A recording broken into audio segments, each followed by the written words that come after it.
ਇਹਦੇ ਬੜੇ ਨਾਮ ਨੇ ਮਾਦੀ ਦੇ। ਸੁਰਖੇ ਬੱਚੇ, ਦਬਾਜ਼ ਬੱਚੇ, नीले बच्चे मार दिए मादी। ठीक है, एक जोड़ा आया हो गया। ठीक है, 3 जोड़े दिखा दे। हाँ जी, आओ तुहानू एक जोड़ा होर बड़ा जबरदस्त चेक करो।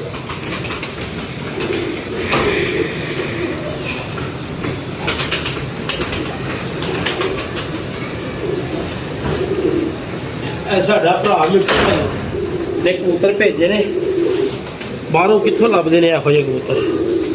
ठीक है ना, ए चेक कर लो भाई। ठीक है, ते ए चेक करो, ए परनी मान है यार। ए लो, ए लो चेक करो यार। ठीक है, ठीक चेक करा रहा। ठीक है, पंजे चेक करा यार, पंजियां की कैटागरी चेक करो वीर जी। गोल और ये मादी मैं लाइए ओदियां पट्ठे साढ़े को बड़े चंगे होते हैं। कबूतर एक्सपायर हो गया सी, बुत पाना बंद हो गया सी, है पट्ठा जो हूँ मशरा करके और भी ट्रीटमेंट शुरू करने। तो बाकी हूँ यह कबूतर लाता है उस मादी का चेक करा।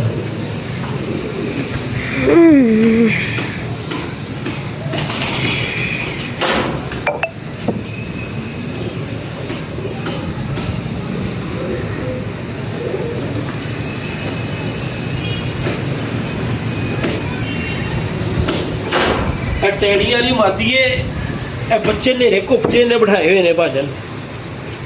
कहने वाली गल नहीं, ए पहले सी भाई शकील को उस्ताद मनीर के भरा के कोल मादी। ठीक है, उस तो बाद ये लगा ऐसी गोल्डन कबूतर, वो मैं लै गया उत्ते। है वेख लो इस मादी की कैटागरी। इन्ने बच्चे उड़ान की करती है अखीर, तो हुण कबूतर हो गया सी एक्सपायर, आंडे दे रही सी। तो मैं कहा यार असी क्यों ना इनू ना नर चेंज करिए। हुण लाता वो पहला नारे दे नाल जिहड़ा वीडियो च पहले विखाया। ठीक है, तो जनाब है मादी ते ए पंजे ने ये चेक करो। मेरे ख्याल से तो काम कर जाएगा, तो बाकी जाने ही आए नहीं। ठीक है, बच्चे माशाल्लाह बेहतरीन होने, पट्ठे निकटती सी ज़्यादा तो सारे उड़ते सन। मादी का बैलेंस चेक करो। ठीक है वीर जी, आओ तक हो जोड़िया का शुक्र।